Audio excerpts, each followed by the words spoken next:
those days. Had to take another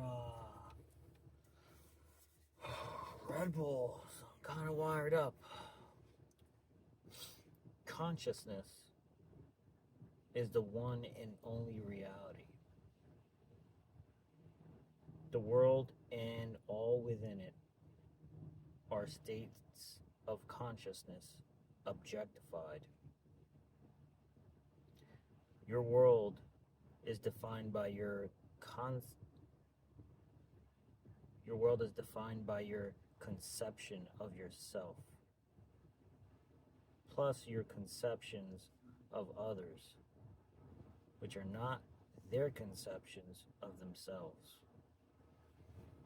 All right, we're throwing that into the chat GPT, or one of those, right? Chat GPT. What? Consciousness. Okay. Oh wait, I can ask Gemini because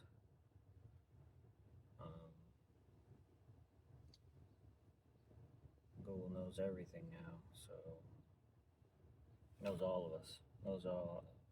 It knows everything. Now we'll put it there. Explain the highlighted sentence.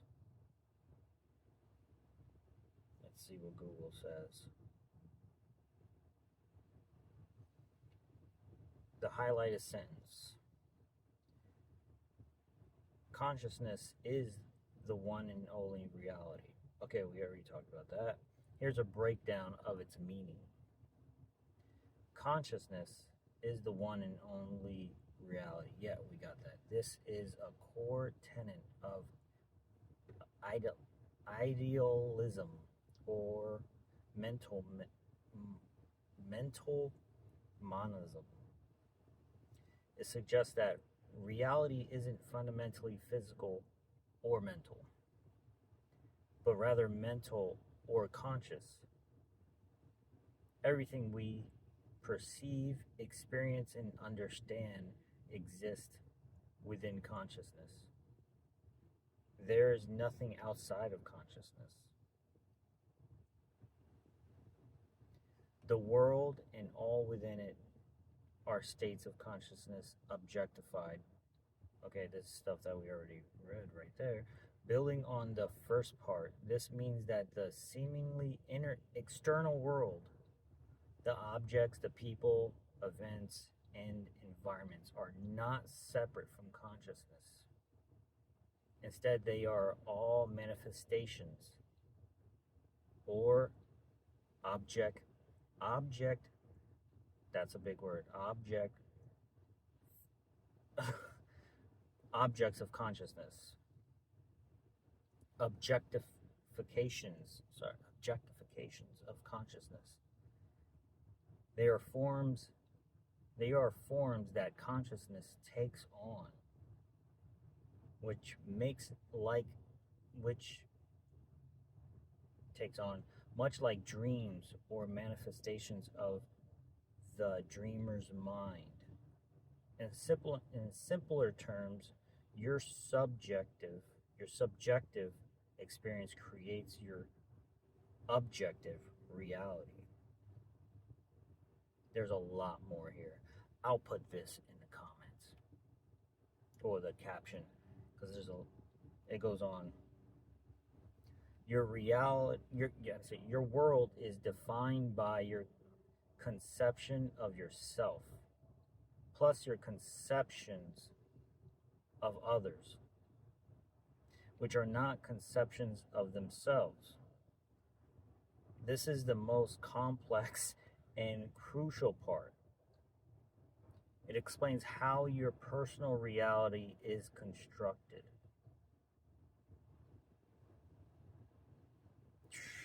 Okay, this one's going to be a long video. Your conception of yourself.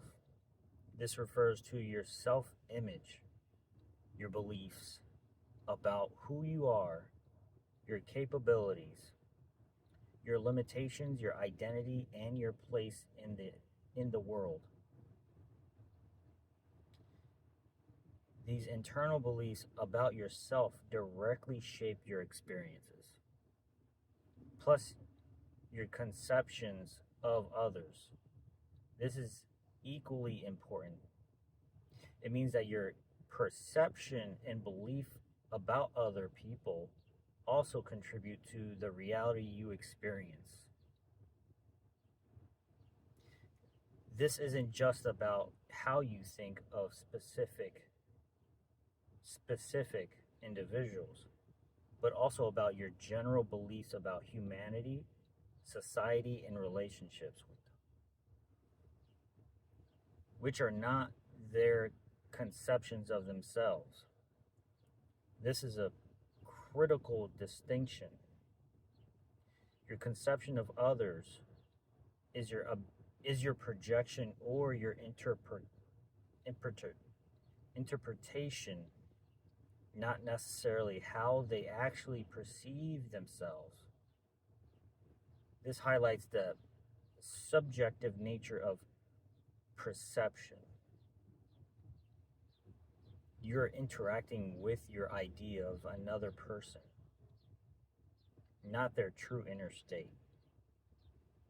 In essence, this sentence argues that your entire reality, your world, is a direct reflection of your internal state of consciousness, particularly your beliefs about yourself